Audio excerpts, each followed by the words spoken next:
최근 한국항공우주산업 측에서 우리나라 국민들을 깜짝 놀라게 할 뜻밖의 소식을 발표했는데요. 그것은 바로 KF-21 9호기의 제작과 동시에 탄소 섬유 스텔스 기술을 사용하겠다고 공식적으로 발표한 것이었습니다. 최근 익명을 전제로 한 KF-21 전투기의 개발 상황에 대해 공식 인터뷰를 가진 고위 관계자들은 KF-21 전투기의 향후 개발 방향에 대하여 실질적인 성능 향상을 위해 국내 연구 용역 과제를 빠르게 진행하고 있다며 탄소 섬유 스텔스 소재를 통한 단계적, 진화적 성능 개량을 통해 KF-21 전투기의 성능을 5.5세대 계단식으로 진화시키는 계획을 진행 중이라고 전했습니다.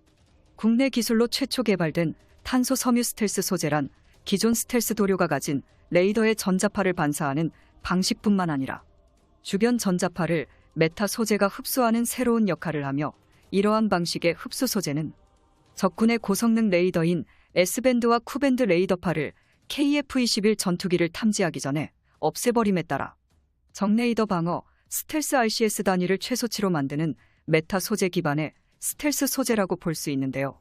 현재 한국공군이 노르표 페인트에게 위탁 연구 용역을 맡긴 고성능 전파 흡수 기능을 갖춘 탄소 섬유 도료를 KF-21 전투기에 적용하기 위해서 추가적인 성능 개량이 진행되었고, 지속적인 연구개발 평가에서 실전 성능을 입증받은 후 KF-21 전투기에 시제 9호기가 조립이 완료되는 즉시 곧장 적용하는 단계에 돌입했다고 전했습니다. 이에 대해 관련 연구소 관계자는 스텔스 소재 개발 단계를 총 3단계로 나눈다면 탄소 섬유 스텔스 기술은 현재 2단계까지 끝냈다고 보면 됩니다. 라고 언급했습니다. 이렇게 획득한 KF-21 스텔스기의 기초 데이터로 스텔스 RCS 방식의 레이더 반사 면적과 스텔스기와 관련해 대용량 고속 데이터 획득이 가능한 테스트 장치로 발전시킨다면 스텔스 작동 장치들을 동시에 제어할 수 있고 7,000채널 이상의 RCS 시험 데이터를 동시에 축적할 수 있게 됩니다. 과거 한국이 스텔스 전투기를 만들려면 가장 중요한 핵심 사항인 스텔스 소재의 중요성이 언급되었는데요. 대한민국은 올해 국내에서 탄소 섬유 스텔스 기술 개발이 100% 완료됐고, 노르표 페인트가 제작 시기 스텔스 도료 역시 성능이 입증돼 KF-21의 본격적인 생산 라인 가동 전 미리 적용해보겠다는 게 이번 취지였습니다. 이처럼 전파 흡수 기능을 갖춘 탄소 섬유 스텔스 성질은 예상보다 뛰어난 성과를 가져다 주었고, 이어진 평가에서도 지상에서 운용하는 이지스급 고성능 레이더를 회피하는 수준의 만족할 만한 성능을 보여주었습니다. 현재 진행 중인 모든 계획은 극비리 군사비밀 계획이기 때문에 구체적인 레이더 반사 면적을 공개하진 않았지만, 탄소 섬유 스텔스 소재로 인하여 KF-21 전투기의 스텔스 기능이 크게 증가했다는 자신감 있는 시험 결과를 발표했습니다.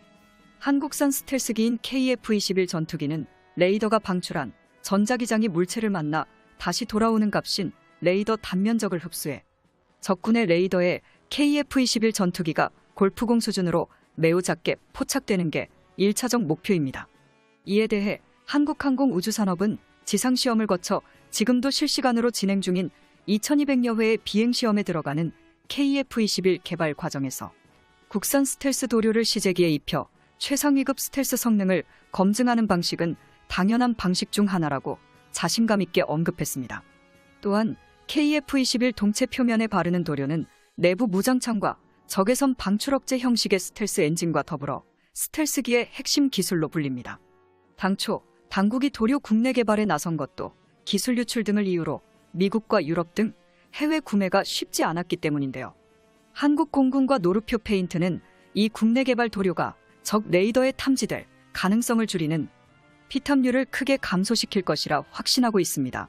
그러므로 KF-21 1호기부터 9호기까지 순차적으로 스텔스 페인트를 적용할 것으로 보고 있으며, 추가적인 스텔스 실험이 이루어질 것으로 보고 있습니다. 국방부 고위 관계자는 KF-21 전투기가 블록원인 4.5세대 전투기로 시작하지만 저피탐 형상과 최신 센서 등을 순식간에 적용하고 있어 언제든지 5세대 전투기로 성능 개량할 수 있도록 설계 단계에서부터 고려된 기체라며, 추후 미래전장의 6세대 전투기를 독자 개발할 수 있는 발판까지 만들었다고 자신감을 내비쳤습니다. KF-21이 완전한 스텔스기로 진화하려면 비행기 동체를 저피탐 형상으로 제작하는 것 이외에도 표면 처리가 중요합니다. 적의 레이더 전파를 흡수하거나 난반사 방지 기능을 갖추는 등의 높은 수준의 스텔스 기능을 발휘해야 하죠. 이와 관련해 주요 소식통들은 저피탐 기술의 전투기의 동체 표면 등을 톱니바퀴 형태로 처리한다거나 전파를 흡수할 수 있는 머티리얼 복합 소재 등 구조체나 도료를 칠하는 방법으로 제반 기술을 한국이 직접 연구하고 있다고 언급했습니다. 내구성과 저피탐 기능을 구현하는 기술 역시 상당한 수준으로 이미 확보한 것이 전 세계에서 주목되고 있는데요. 특히 이번 한국항공 우주산업의 발언이 가장 중요한 이유로 시제기 출고식을 거친 최초의 국산 전투기 KF-21 전투기의 기술력 발전이 어디까지 진화할지에 대한 결정이 드러나는 순간인 것입니다. 또한 국산 전투기인 KF-21 전투기의 차세대 블록3 개발 검토가 확정됨에 따라 연구원들을 대규모로 소집하는 연구 용역 대폭 확대 소식까지 추가적으로 들려왔습니다. 노르페인트처럼 귀여운 노르마크가 달린 자랑스러운 한국 기업이 스텔스 도료의 무게를 최소화하면서도 미국의 F-22 랩터 전투기에 사용한 도료처럼 효율적인 스텔스 소재를 갖춘 전투기로 발전할 수 있을지 여부를 가늠할 수 있게 될 전망인데요. F-22와 외형이 유사한 KF-21 전투기는 5세대를 제외한 4.5세대 전투기에선 최고 사양을 갖춘 것으로 확인되었습니다. 이러한 한국항공 우주산업의 판단은 2030년까지 5세대에서 6세대급 KF-21 후속작을 개발하기 위해 밑그림 그리기로 KF-21 전투기의 블록3를 개발하기 위한 차원인 듯합니다.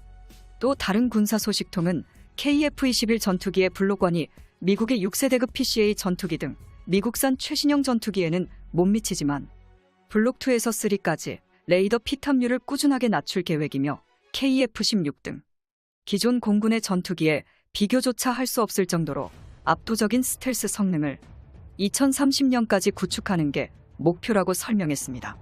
또한 KF-21 전투기 외에도 스텔스 도료 기술을 기존 전투기에 바르기만 해도 전반적인 구형 전투기의 레이더 회피 기능 향상에도 큰 도움이 될 것으로 한국 공군은 판단했습니다. 강대국 한국의 영원한 자주국방을 위하여 세계 최강을 향한 초강대국 대한민국의 KF-21 스텔스기 프로젝트 대한민국군은 2028년까지 40대의 KF-21 블록1을 배치시킨 후 2032년까지 총 120대의 KF-21 전투기를 실전 배치할 계획임과 동시에 한국항공 우주산업 측은 향후 한국산 극초음속 미사일을 KF-21 전투기의 동체 내부에 탑재하는 스텔스 무장창도 함께 개발해 나갈 방침입니다. 영상의 정보가 도움이 되셨다면 채널명 대구구려제국 구독과 알림 설정 진심으로 감사드립니다.